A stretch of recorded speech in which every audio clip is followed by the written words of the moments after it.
prototyping ideas for Rapid React. We decided to use a Velcro conveyor belt for the intake system, and we decided to prototype it with a drill and a Velcro covered wheel.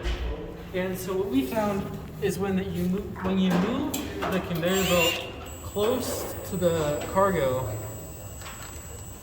it doesn't get enough friction, and it moves it away the more that you move into it. And even when you are kind of on top of it, like right here, this works better because you have 2 points of contact. And so that's why now we're going with the new idea for a roller similar to this that allows you 2 points of contact, one with the rollers and one with the ground.